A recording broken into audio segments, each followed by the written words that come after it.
Reza, we've had many pictures of Jesus over the years, from saccharine holy pictures to bloodied Mel Gibson's in The Passion. And your picture of Jesus as the vigorous zealot, the revolutionary Jesus, is one that's lurked in the background of popular culture for some time. I remember having the Che Guevara Jesus on my wall in the late 60s, early 70s.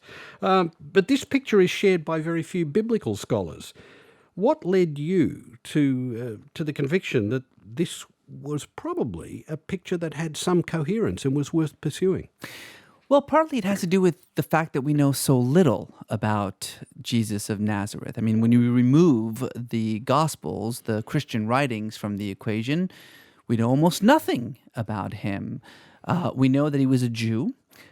We know that he started a movement, a Jewish movement for Jews sometime in the first half of the first century. And we know that as a result of that movement, Rome executed him for the crime of sedition. And it's that last fact that I think more than anything else colors how we should see this historical person. I mean, crucifixion is a punishment that Rome reserved exclusively for crimes against the state. Crimes like insurrection, rebellion, treason, sedition.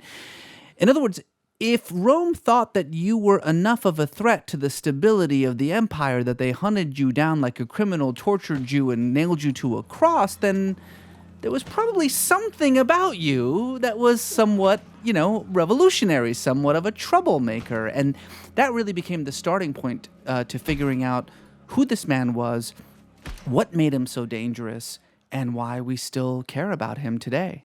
Jesus lived in a time in which there was absolutely no difference between religion and politics.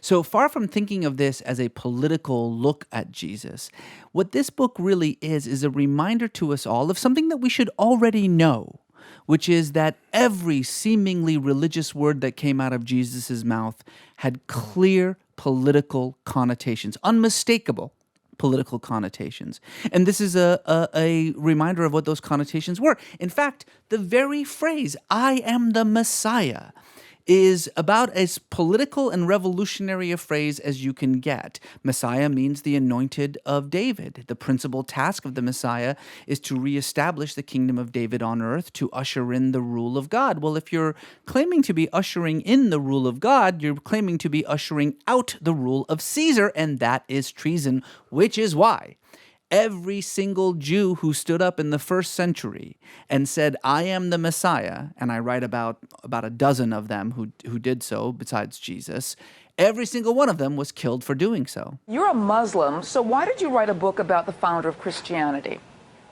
One other factor, the issue which got you into Fox News, and I think they did it deliberately, that this man is a Muslim writing about Jesus. Right. But your story is more interesting there, because you actually have done the sort of full range of the adolescent exploration. Absolutely. Look, You come from a Muslim background. Yeah, I grew up in a sort of culturally Muslim family from Iran. My father is an atheist. My mother is kind of lukewarm Muslim. I've always been deeply fascinated by religion and spirituality.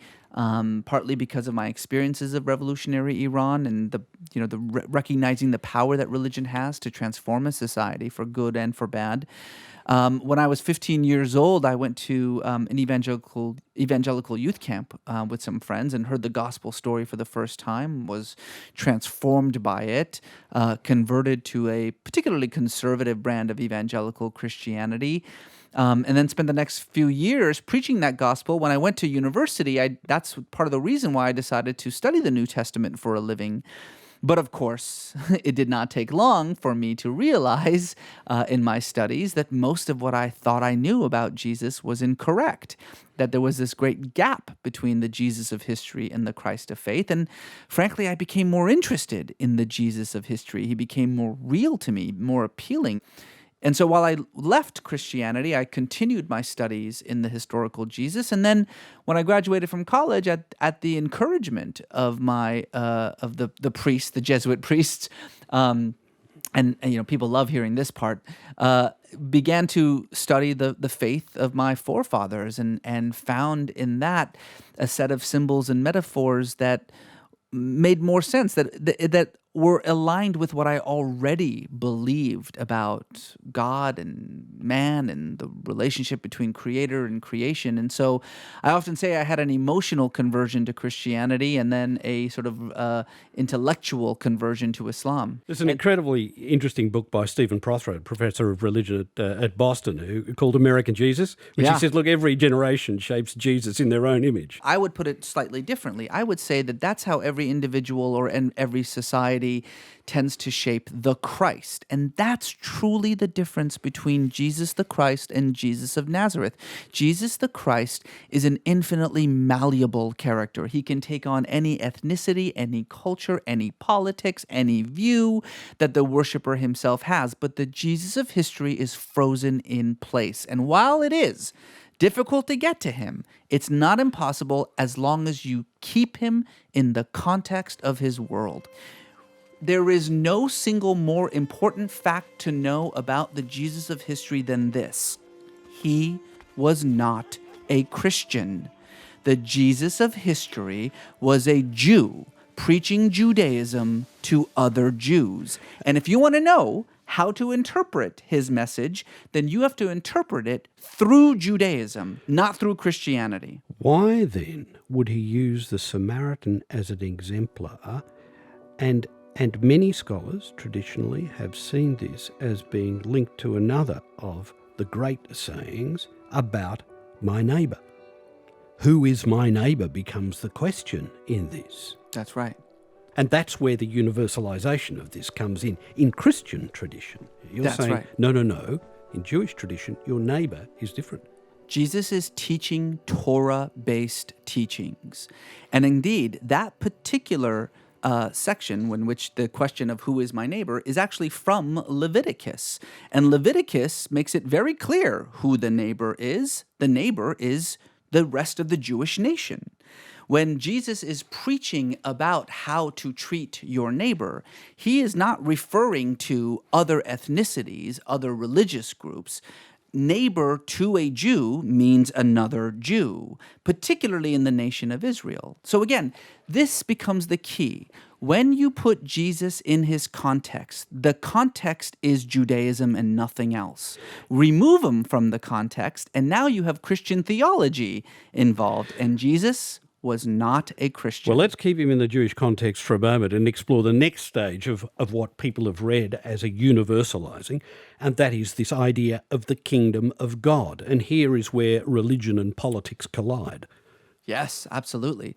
Well, look, again, out of context, the kingdom of God becomes this celestial thing, this thing that will come at the end of time one day when the world is perfected. It's a utopian fantasy, if you will.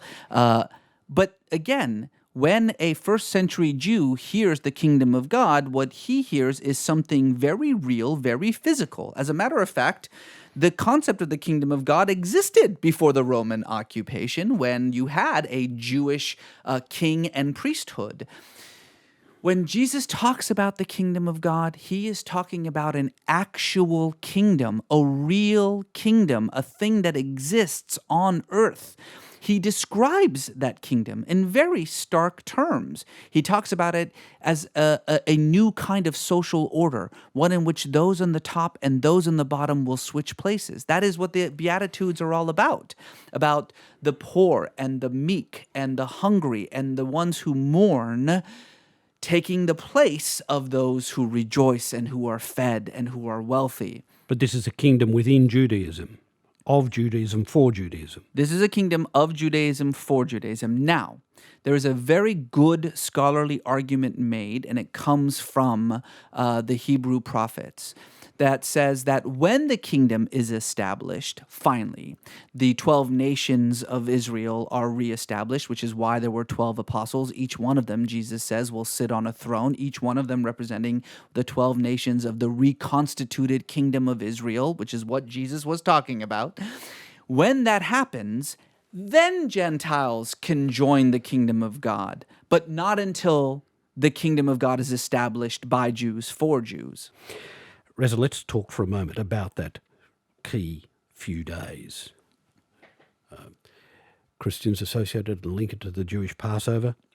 You then have Jesus meeting with his followers this is my blood, this is my body, making a few statements about this, which has become the central figure of Christian worship. This is the moment that Jesus declares he's giving himself away on behalf of everyone. And then you have the arrest, the trial, the capture. Take us through it briefly, because it does link the Romans and the Jews and the political act ultimately. Yeah, it's a funny thing that, this most important part in the entire gospel story, the last days of Jesus, the trial and the crucifixion, is the part that's most difficult to tease out history from. But what we do know about the sort of traditional way in which a Jew like Jesus, convicted of treason, would have been handled is that he would have been arrested by either the temple guards or the Roman soldiers. If the temple guards, they would have simply handed him over to the Roman soldiers. He would have not had a trial. No Jew at the time had anything even remotely like a trial. Certainly would not have had a personal audience with the governor of Rome, Pontius Pilate. And he certainly would not have had this whole drama in which Pilate would have gone out of his way to release Jesus, but be forced by the Jews to put him to death.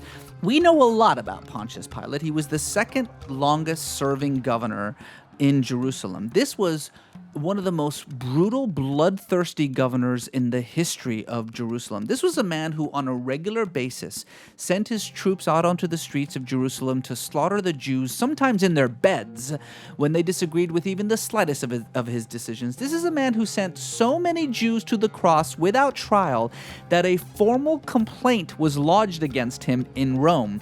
This was a man who, in the year 36, was actually removed from office and sent into exile by Caesar for excessive cruelty. Let me just say that one more time so it is clear to everyone. This is a man who was too cruel for Rome.